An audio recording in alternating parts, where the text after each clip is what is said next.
Hi, thanks for watching. So today I'm going to be reviewing Death of the Author by Nnedi Okorafor. I'd like to thank NetGalley and William Morrow for providing a digital review copy of the book. Now, if you've watched any of my prior reviews of digital review copies, you'll know that sometimes after I've sat in the afterglow, stewing in it, of the book high that I've just read, I will purchase the book even though I've already read it, just so I can have it to read again later, because I love the story so much. I did that with Rabbits by Terry Miles, and I did that with Tomorrow and Tomorrow and Tomorrow by Gabrielle Zavine. This is going to be the first book that I've gone online and pre-ordered before I finished the book. I was about halfway through the book when I realized how much I was absolutely adoring the story. So I did. I went online and I purchased the Deluxe Limited Edition, which you can see has some very beautiful sprayed edges. It's got the Ankara cloth design on the cover, which is mentioned a lot in the book, because it has a lot to do with the history and tradition of the main character. And I went to Half Price Books and purchased Binti. It's a small book. I'll probably knock it out today. But that was the only book that they had by the author. I was very disappointed that they didn't have more by the author. They did say that they're the only half-price books in the Columbus area that didn't have a copy of Avocado, which is what I was looking for. But then I went online and added all of the author's other books to my to-read list. So that is how much this book impacted me. So the story is written in three different perspectives.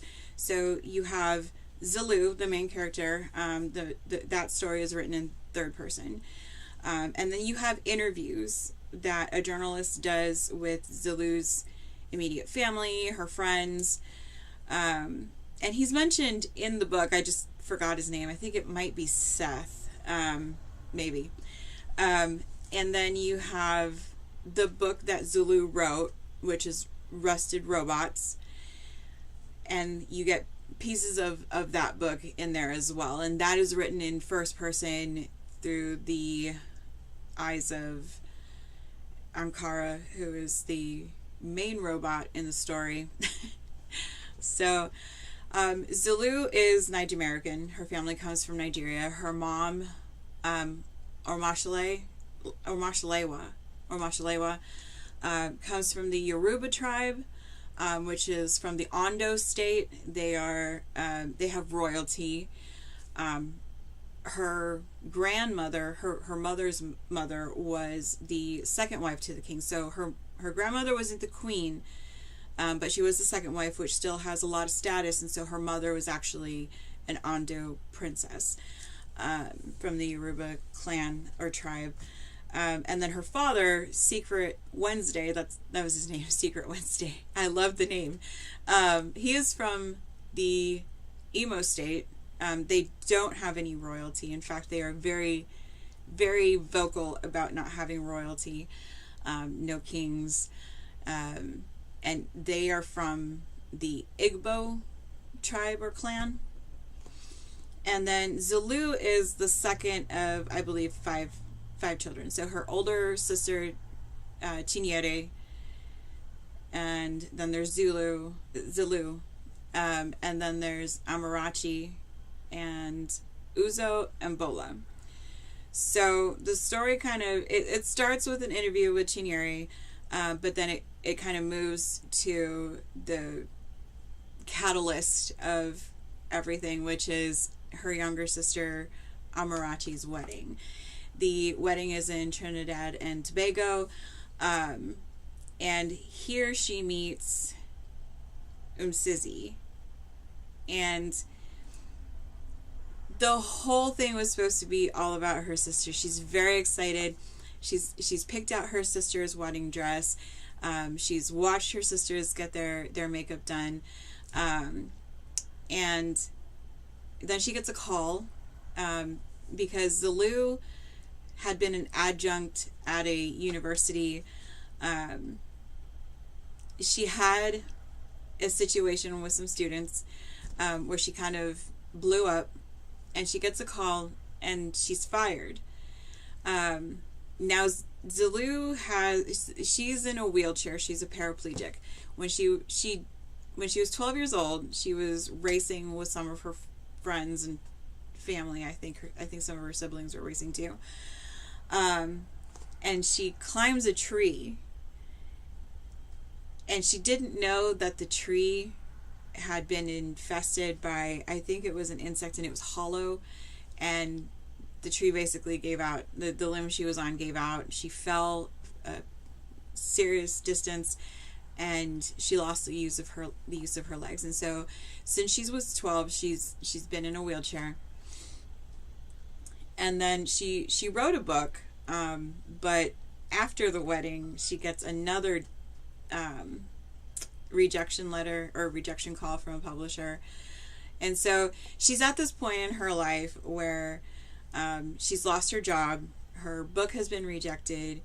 You kind of go through the stages of, she's trying to make ends meet. Her electricity is shut off in her apartment. She has to move back in with her parents, which she's really upset about, because you get the sense that her parents and her family in general, everybody who knows her, they are well-meaning. They love and adore her. They want to protect her, but that has kind of moved into a state of unconscious need for control of her, and also unconscious pitying of her. And she just kind of, you get the anger that's building in her. She lost her job, her book's not doing well, everybody pities and wants to control her. They don't like what she's doing. They don't like that she smokes weed.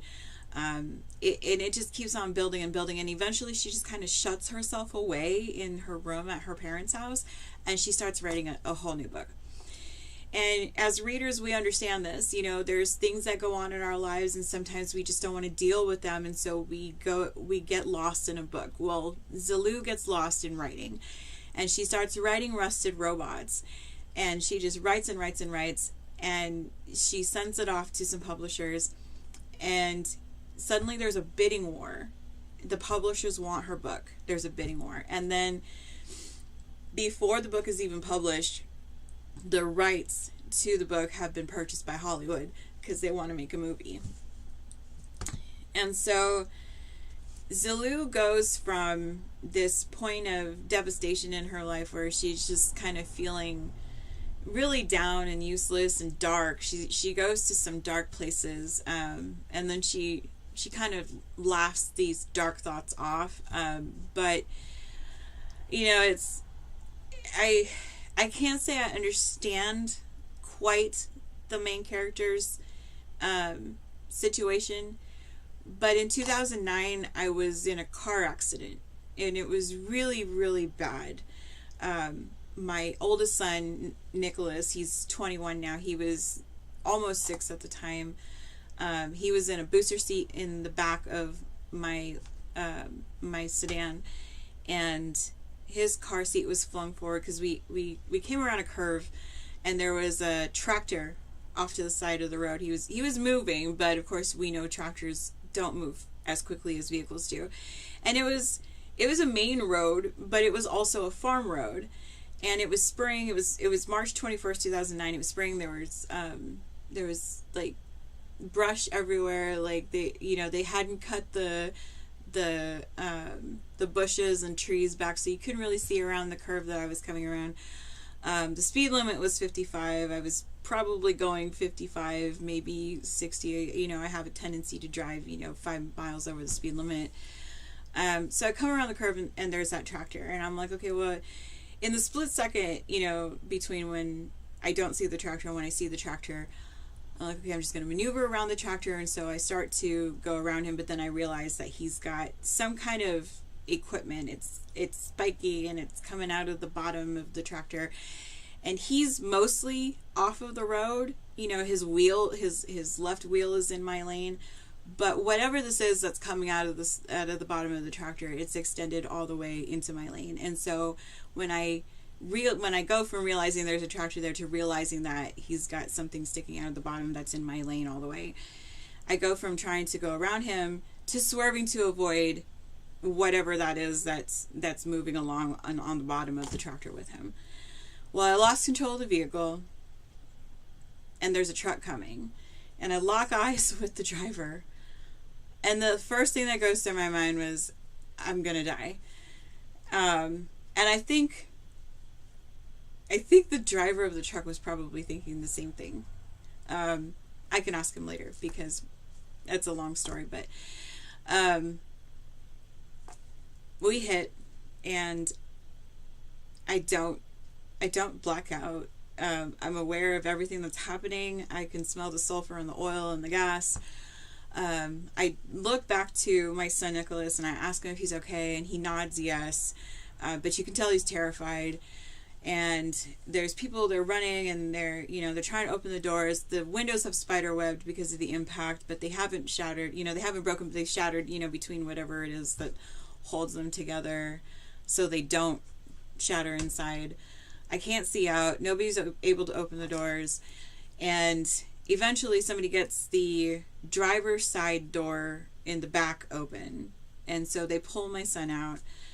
At that point, he seems to be okay. I'm just really scared. I feel like maybe I've broken my nose. And then there's people coming. My window, my driver's side window was cracked like really, really low. So people were talking to me through the window. They're like, the ambulance is coming, the fire department's here. The other driver is talking, so he's alive. And that was about all I knew at that point. And then a fireman came up to my window and asked me what I broke, and I was like, I don't think I broke anything.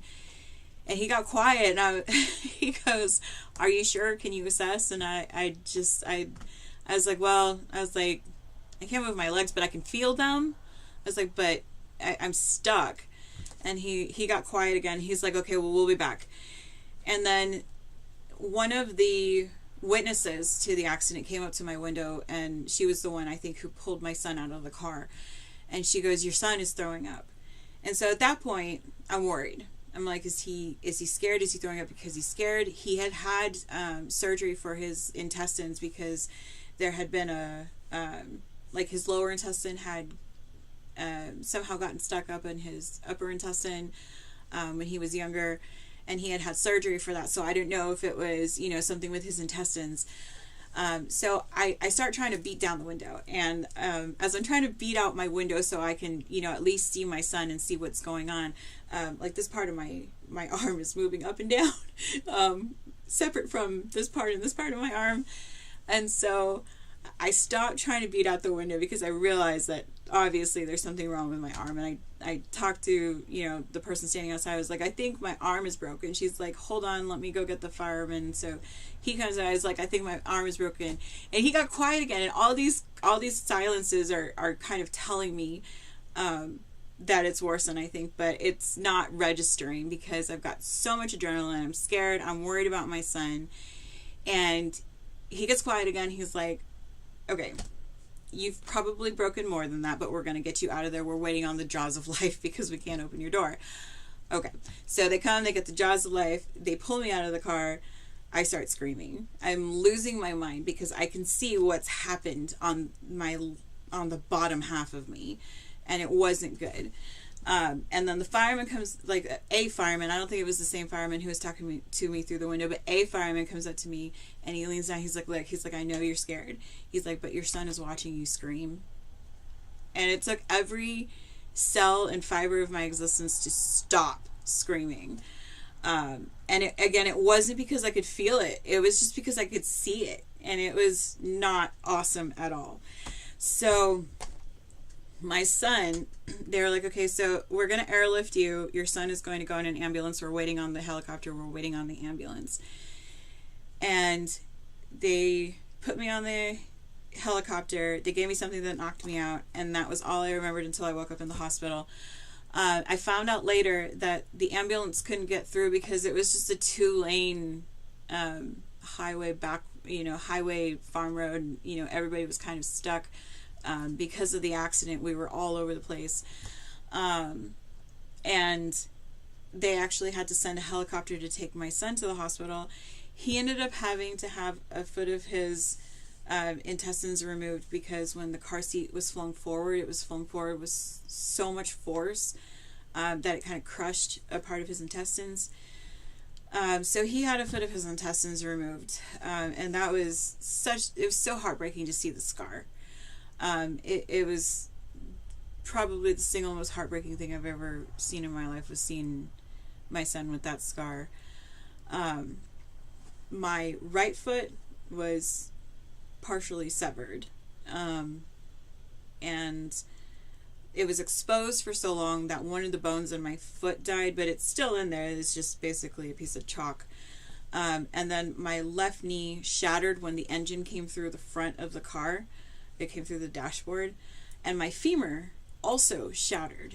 And my femur, it was broken in so many places that they couldn't find all the pieces, and it's held together with a rod.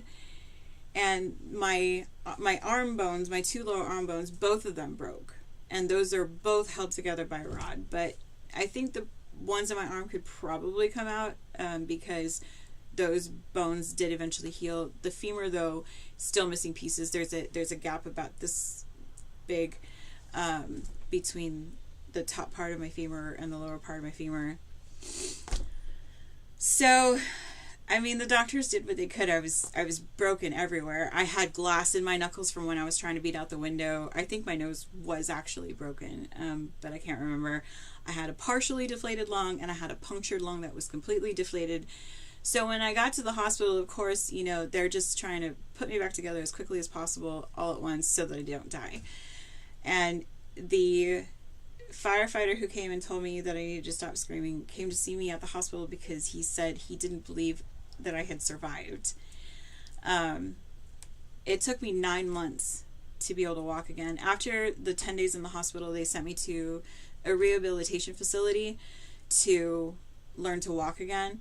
The rehabilitation facility that they sent me to was basically an old folks home. I don't even know why they sent me there. I was the only person, probably under 60, probably under 70 there. And they didn't know what to do with me because they're used to getting these old people who break their hips, you know, make them comfortable, give them some therapy so they can walk again. I was broken everywhere. I mean, they would come into the room to turn me over, and I would scream. I had casts everywhere. I was scared of everything. I was scared of every movement. And 2 months after, all they did was drug me up. They had me on 8 hydrocodone, 8 hydrocodone, 4 tramadol, a blood thinner, and an Ambien. And then after like a week or two of me freaking out every time somebody would touch me, they put me on Xanax also. And that's the way they had me. I mean, and they had me go into like the rec room where they would have me try to use a Wii to get use of my arm again. But I mean, I admit it was probably partially my fault, because I didn't want anybody to touch me. And like a couple weeks in, one of the surgeons came to the rehabilitation facility to check on my right foot that had been partially severed because it was in a boot. Everything else was in a cast, but that was in a boot. And he asked me, he's like, when was the last time they took this off and cleaned it? I was like, they've never taken it off. And he turns around and he starts going down the hallway and he's screaming and cussing at people. He's a surgeon. He's screaming and cussing at people. And he comes in with some staff and they take off the boot, and I have an infection.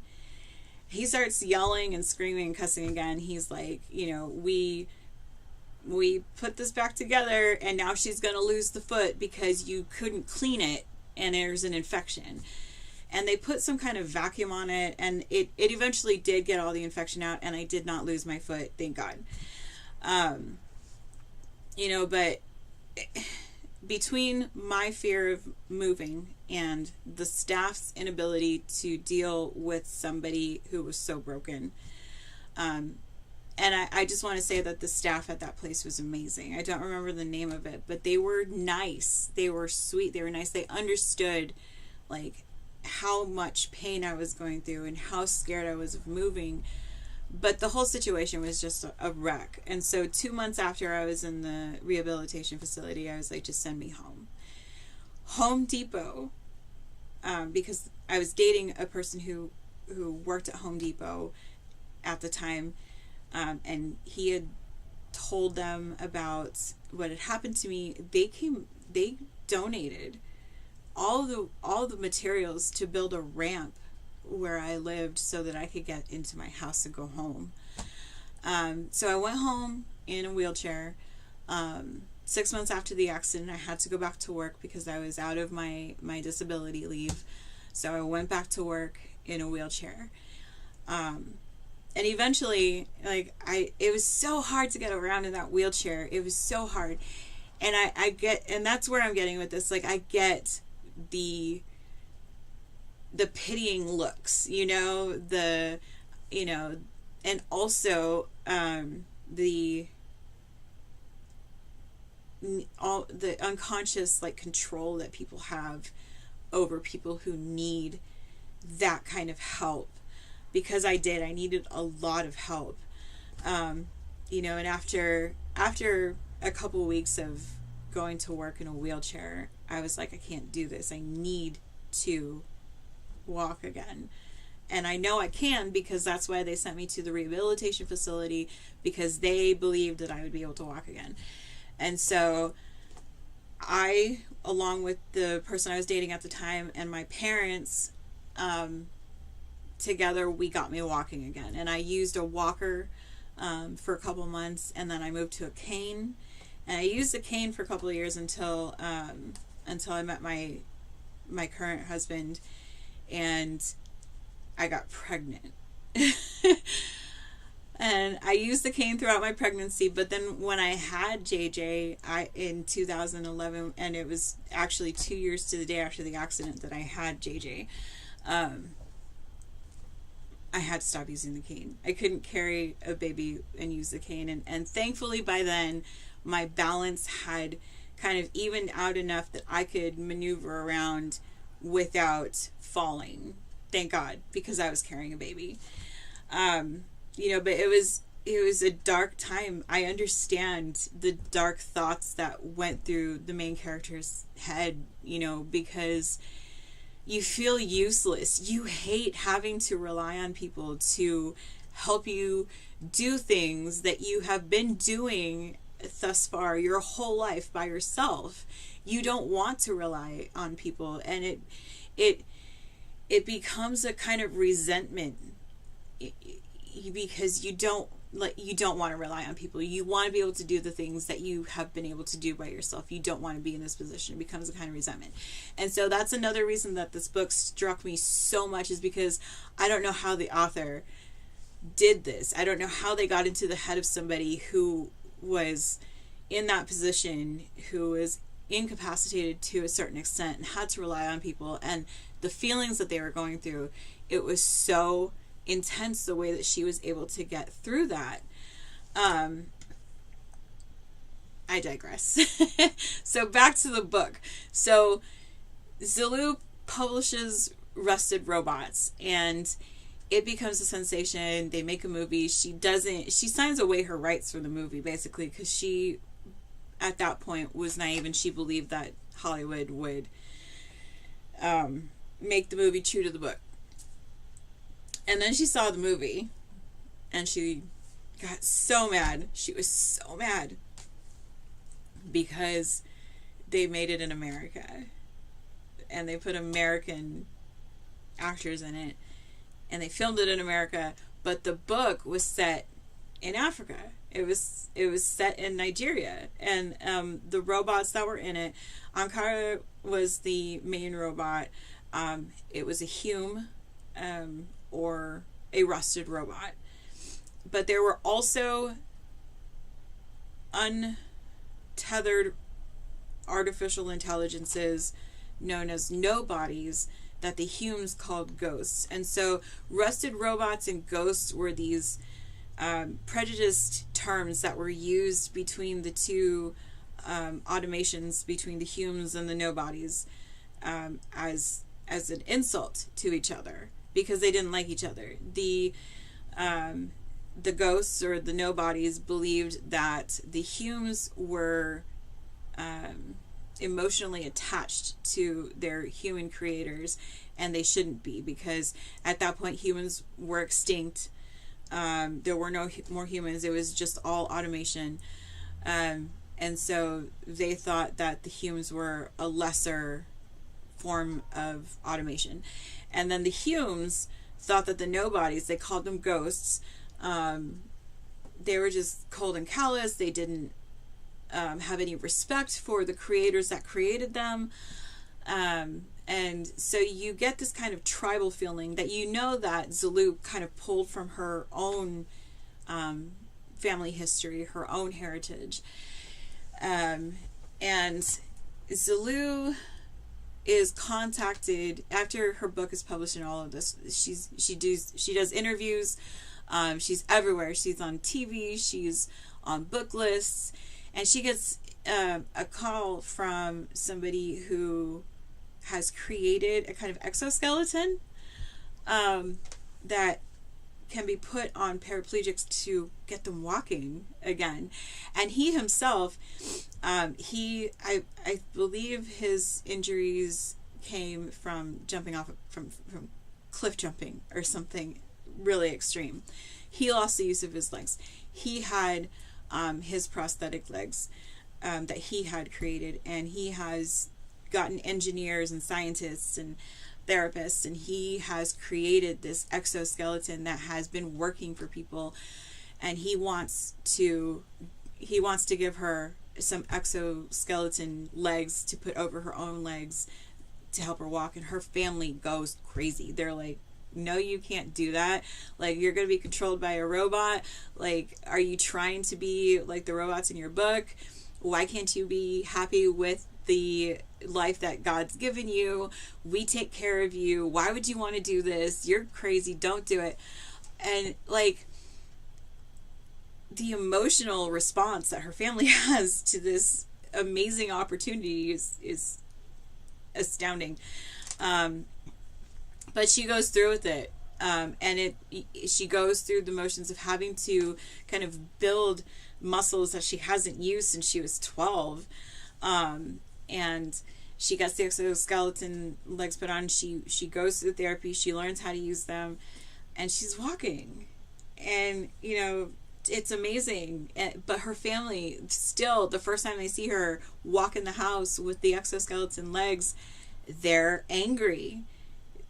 That's their reaction, is anger. They're angry that she has done this to herself, that she's become even more of a sensation than she already has been with her book and with the movie.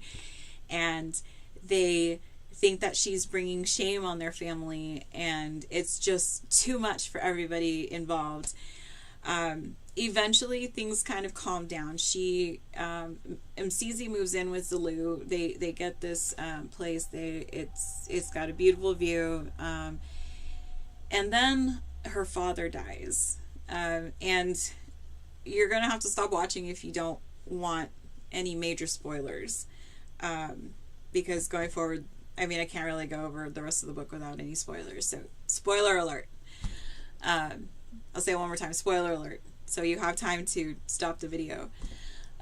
So after her father dies, there's these 2 years where her mom will not let her go to Nigeria, to the place where her father was buried.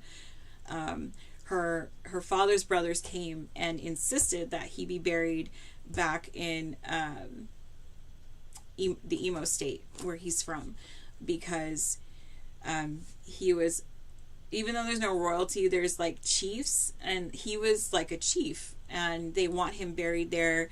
And they don't ask, they demand. And the family they're arguing with them, but eventually they give in, and they say, okay, well, he's going to be buried there. And for 2 years, every time the family goes back to Nigeria, they say, no, you can't come with us. It's too dangerous. There's political tensions. There's other tensions. There's never been an author quite like you come from Nigeria with so much sensation, with like this #1 bestseller book, with a movie, and then also your robot legs. And so she doesn't go for 2 years, but eventually the man who gave her exoskeleton legs, Hugo, and his 2 partners in the business, Uchenna, I think his name was, and Marcy. Uchenna is from Nigeria also. And they all go to Nigeria. Her intent is to see her father's grave, which she does. And she's kind of upset about it because the place where he's buried is near a house that was in the family. And it hasn't been taken care of, so she plans to rebuild it. But then on their way back to the airport to fly back to the United States, their motorcade is ambushed. And I think it was Uchenna who hit one of the kidnappers, but his gun is knocked out. The kidnapper's gun is knocked out. And Zulu looks at it for a second, and she has that split second thought, I can save my friends. But she's scared, and her fear overrides everything, and she runs. And these exoskeletons, I mean, like, you have to concentrate. Like, they don't just work. Like, you have to concentrate on walking. But she is so scared, she runs, and she's running 45 miles an hour in these things. And she starts live streaming. And I mean, you have to remember, her family didn't want her to go to Nigeria to begin with. And when they found out she was going, they were angry again. But she's running, she's live streaming. And when she starts getting near the airport, like, there's authorities there, because people all over the world, I think at one point she had over 1 million live watchers for that live stream. People all over the world have been watching. They have called the authorities. They meet her there, and they get her to safety. Her friends have also been safely found, because when she ran, the kidnappers went after her. That's who they wanted. They wanted her. And it ended up being, like, I think it was part of the security detail for one of her father's brothers that had staged this. And so he said he was going to take care of this. Her uncle said he was going to take care of it when he found out that it was one of his men.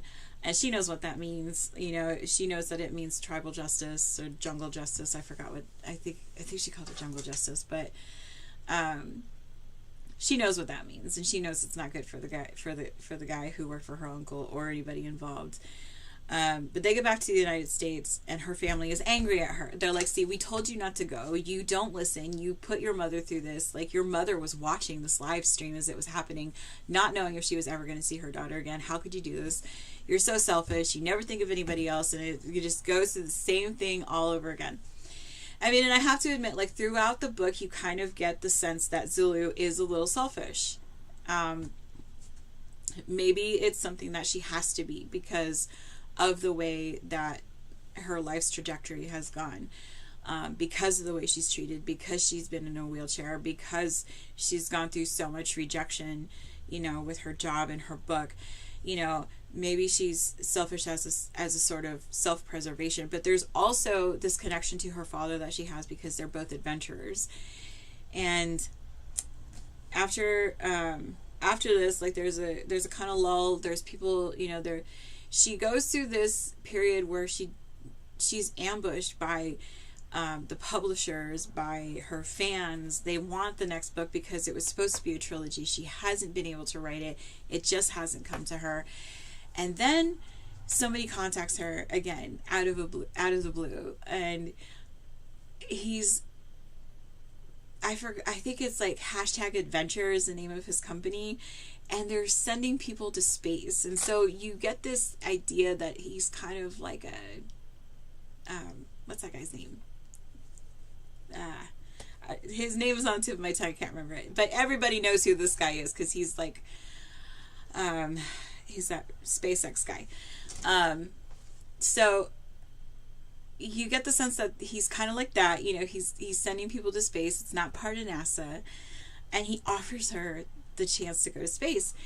And this is actually right before her father dies, because she's already accepted the you know, she's got to go to space, you know, and then as soon as she hangs up, she gets a call from one of her siblings, and that's when, you know, she finds out that her father died, and the world just kind of falls off around her. But then later down the line, I think it's, you know, it's obviously years later, because the 2 years have passed and she's had that situation in Nigeria. she gets another chance. She writes to him. She tells him about the things that she's going through with Sizzy and her family. And he says, it's not too late. I'm going to go on the next mission. Come with me. And so she talks to Sizzy, and for the first time in their relationship, he's like, no. He's like, I don't want you to go. Like, you're running away from everything, and now you want to run away from the damn planet. Like, no, I don't want you to go. But eventually, you know, he comes to understand that this is something that she's always wanted. When she was a child, she wanted to be an astronaut. And so he can't really tell her, no, I'm not going to let you go. And even if he told her, no, I'm not going to let you go, I mean, she's Zulu. She's going to do what the hell she wants anyway. So eventually he kind of comes around. She goes and she tells her family, or she tells her mother first. Because at this point she signed an NDA, but she does want to let her mother know before they see the launch. And so she goes and she tells her mom, and her mom is crazy mad. But eventually she gets her to understand that, you know, this is her dream. And before the publishing of Rusted Robots, she watched her dreams die. She couldn't bring herself to hope for things that weren't possible in her mind. Who's going to send a black paraplegic nobody to space? But then Rusted Robots, the money that came with the book, the money that came with the merchandise, the money that came with the movie, the exoskeleton legs, she can walk, you know, and so she can go through she has been going through the training. By the time she talks to her mom, she has been going through the training that she needs to be sent to space. And her mom finally, you know, she kind of comes around. She's not really happy with it. She's terrified for Zulu, but she understands. She says, you know what, your father would have gone. And so, like, it kind of comes full circle. And when she tells her siblings, she is prepared for her siblings to do the same thing that they've been doing the whole time. They were angry when she published the book. They were angry when the movie was made. They were angry when she got the exoskeleton legs. They were angry when she went to Nigeria. They were angry when she moved out of her parents' house. Angry about everything that she does. So she tells, you know, her siblings, you know, she explains the whole thing. And they're quiet, and then the oldest, Chinyere, who has been the most vocal and angry about it. Well, no, Chinyere and Amarachi have both been pretty vocal and angry about everything. But Chinyere kind of throws up her hand. She's like, I give up. But she's smiling, and, you know, Zulu is prepared for another one of her long speeches about her selfishness and stuff, but her sister tells her, she goes, you're amazing. And I'm not going to cry. But, you know, it had come full circle, and she's getting ready to go to space, and suddenly she realizes she's pregnant. And she can't stop. Like, she doesn't tell him Sizzy. She's definitely got a positive pregnancy test. She doesn't tell him Sizzy, but she does call, I think his name is Paul, the guy who's taking her to space. She does call him and tell him, and she's crying, and she's thinking about backing out, but he says, hold on. He's like, I have this experimental injection that I am also taking, and it's supposed to help with, I didn't quite understand the science of it, but it's supposed to help with the way that going to space changes your DNA. And he's like, this will help protect you and your baby from the radiation in space. This will help, you know, help you to be able to carry the baby. And if going back to Rusted Robots, so when the nobodies send out a protocol to destroy all humans, there's robots everywhere that get this protocol, and they are compelled, because it's coded, it's like it's sent to them as a program. They're compelled to go out and destroy all the humans. And Ankara is captured by some of these robots, and they start pulling out wires. They crush his legs and basically leave him so that his Hume star, I think it's called, which is like the processing system, I think, until it goes out and he dies. But Ankara is taken by the last human on Earth, and she gives him better legs. And in order to fix the issues with them pulling out the wires, because it messed with some of his programming, she kind of stitched him up with a nobody. And this nobody is angry because it's imprisoned in this Hume, and the Hume is angry because its thoughts and its programming is revealed to this nobody. And it takes the human months to rewrite code to allow the nobody to escape the embodiment of the Hume. And during this time, you know how it is. I mean, if you've never experienced it yourself, you know how it is to be put into a situation where you are in close quarters with somebody that you don't like you severely don't like them. But as time goes on and the closeness of the situation, there can be a kind of tense friendship that develops, and you don't realize it until you realize that it would hurt you if they were gone. And that's kind of what happens with Ankara and Ijele, which is Ijele is the nobody. The human does eventually figure out a way to get Ijele out, but there's still there's parts of Ankara and Ijele that are in each other now. And Ijele comes into Ankara every once in a while. She asks first, and Ankara, she says yes. And I think I've been saying his for Ankara, but Ankara is a female also. And they've become really good friends. But they still have their beliefs, the Hume beliefs with Ankara. She still believes, everything, about the respect for their creators, and she loves stories. She's a scholar robot. Ijele still believes everything that the nobodies believe, that, they're too sensitive, they're too emotional about their human creators because there's no more humans. And they eventually wipe themselves out with hatred, and so they think that they're above. But they go to, I think it's a cave, and there's this massive robot, like bigger than a house, with 8 legs, and it's called Udide, the spider. And they have information about chargers. Now, chargers are robots that went into space, and they're out there. Like, there's different factions of robots here. Like, there's more than just the nobodies and the Hume tribes. There's the rowboats, which are the robots that are out in the water, and there's the chargers, which are the robots that are out in space. Well, a charger thought that they could go into the sun and get information or something. I can't remember the purpose behind going to the sun, it's terrible that I can't remember because it was an integral part of the story. But they went into the sun, like a group of chargers went into the sun, and they didn't melt because they had found some metal out in space that they kind of implemented into their metals, and it didn't melt. It didn't allow the heat to really destroy anything within them. And as they go through the sun, they go mad. In the center of the sun, they go mad. And their bellies start to expand with a glow.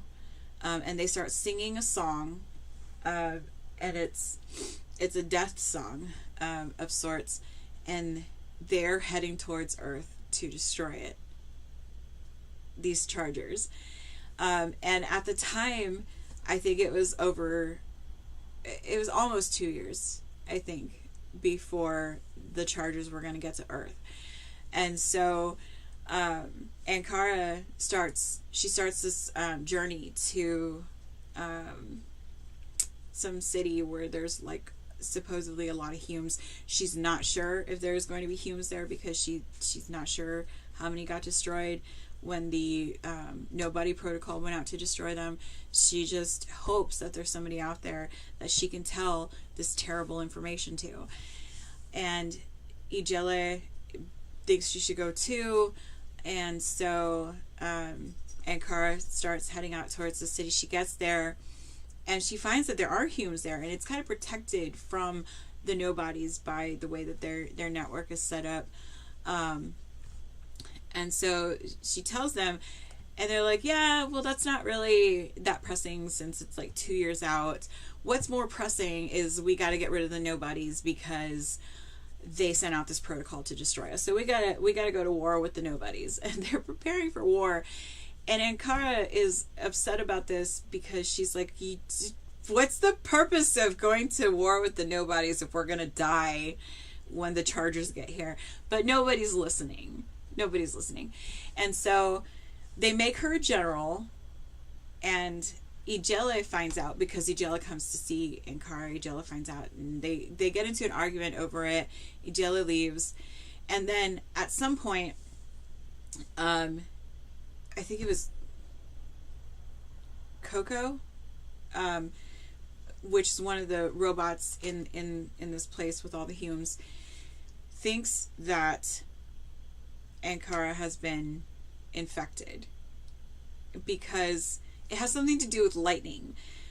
The nobodies can't look at the lightning because of a kind of superstition, which is strange because they're so like logical and against any kind of like emotion or human attribute or human trait or anything. It's really weird that they have this thing against lightning.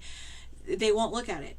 And so like there was one other human that had been infected by a nobody, and during a lightning storm, everybody knew that it was infected because it looked away from the lightning and it started glowing blue, which is also something to do with the nobodies. And they tore it apart and destroyed it. And so Ankara knows that if they find out that she has been infected with a nobody, they're going to destroy her as well. Well, this Coco starts to suspect, and I can't remember the reason it starts to suspect, but it starts to suspect that Ankara is infected, and it implements a program into Ankara that in the event that it is infected, that when the infection leaves or when the nobody leaves, it will start glowing blue. And Ankara has no way to communicate with Ijele about this, and so when Ijele comes into Ankara's like, you can't leave or they'll destroy me. And Ijele is kind of in this position where she knows that these humans are going to war with the nobodies. She knows their plan. She knows that if they make it to, I think it was Central Base, that it's going to work because they're sending out EMPs. They're riding, the humans are riding the robots and sending EMPs to Central Base, and it's going to wipe everything. So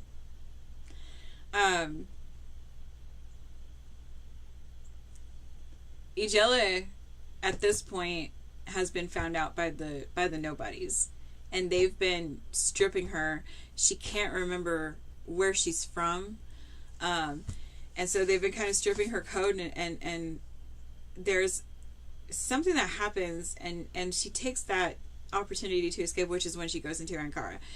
But she still doesn't want Ankara's people to, or robot tribe, to go and destroy all the nobodies because she is a nobody. And at the last second, as they're sending out the EMPs, at the last second, Ijele exits Ankara, and Ankara screams. She screams. She's like, Ijele, no. But Ijele goes anyway, and Coco gets the proof that Coco needed to prove that Ankara was in fact infected with a nobody. Well, the EMPs work. At this point, Ankara has no idea if she's killed Ijele, her friend, and also they're taking her to be put in confinement until they tear her apart and destroy her. Well, Udide the spider comes, and it's really fascinating, Udide the spider, because in Zalu's father's tribe, there's there's a dance, and there's an entity that's, I'm assuming it's people in costume, but there's an entity that comes and it's huge, and they're like, make way for this entity. I forgot what it was called. I think it was a jelly. I don't know. But it's so fascinating, the parallels between that entity that comes with the Igbo dance and Udide the spider. Because Udide the spider, you can see the parallel between it and this entity that comes with the dance. Well, when Udide the spider comes to the Hume location, they're all kind of freaked out by this thing because it's so huge. And it says, what have you been doing? We have 10 days left. And Ankara, she's like, no, we don't have 10 days left. And she looks at the clock and she's like, wait, how did this happen? And Udide is like, you're still thinking, for all of automation's belief that they are smarter than humans, you're still thinking like humans. And you're expecting all of the universe to follow the sciences and laws that humans have, on Earth, in the way that things work. And it's not like that. And you have 10 days.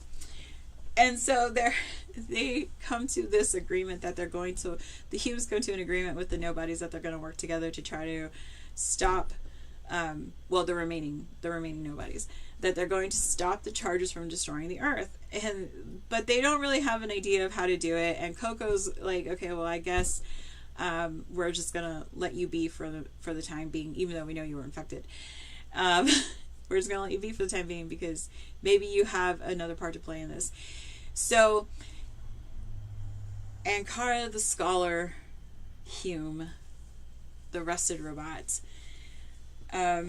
takes the information of the life of the last human that she had spent time with, that she and Nigella had spent time with after the last human saved Ankara.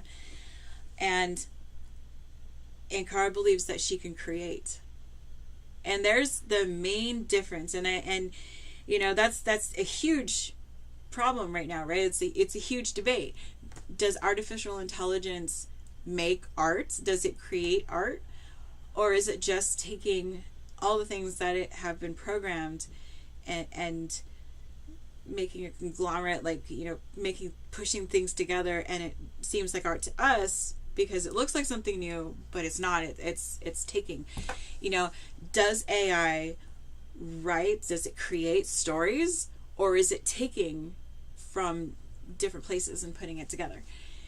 Right. Okay. So Ankara says she's going to create a story, and Udide is like, no, automation doesn't create.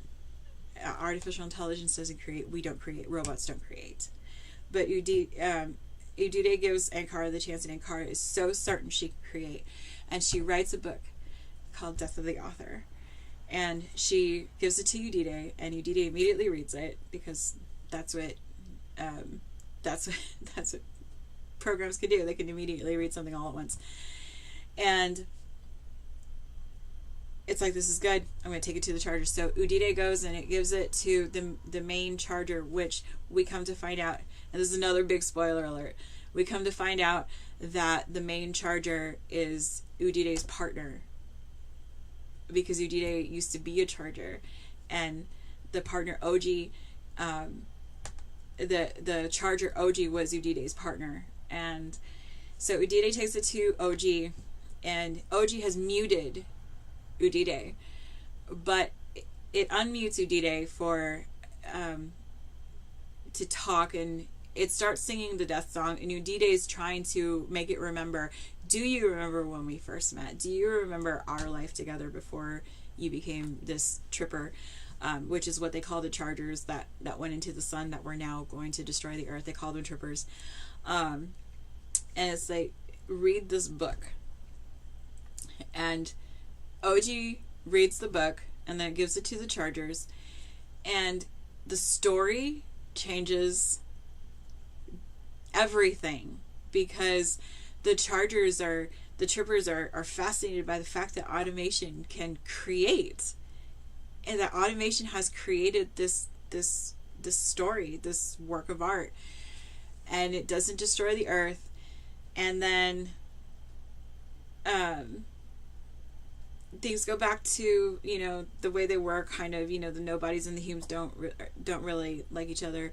And Ijele gets a body because she can't go back to the nobodies. And so they go to this place where it was kind of like a graveyard for robots, for the humans that had bodies. And the robots, the ones that have bodies, they're all sizes. I mean, Udide created what it called Krish, which are robots that mimic nature, birds, insects, little animals, stuff like that. But the humans themselves, I mean, they were different shapes and sizes. Some were small, some were as tall as buildings. So Ankara goes to this place, and she doesn't want to lose Ijele at this point, but knows that Ijele needs an escape, that they can't reside in the same mind, so to speak. So Ijele is given the opportunity to go into a robot that is no longer in use. And she does, and she picks this 10-foot robot. And Kara's kind of offended. She thinks that Ijele would have picked something that was closer in stature to her, but then she realizes that it's kind of ethnocentric, right? Like, she wants Ijele to look like her. And she kind of lets it go, but Ijele leaves. She goes, I need to go find out who I am without the nobodies and without you. And she leaves, and Ankara's like, am I ever going to see you again? And Ijele says, probably not. And Ijele walks away. And the story was so compelling. Oh my God. Like, the way everything ties together, the emotions, the story, the sci-fi story that's in this deep, like, family drama, you know, that, you know, it's not just the family drama, you know, it's the prejudice that Zulu experiences as a black woman. It's the bias that Zulu experiences as a paraplegic. It's the anger that Zulu experiences coming at her from all directions when she gets the exoskeleton. It is such a well put together book. I mean, I don't want to say it's a perfect book.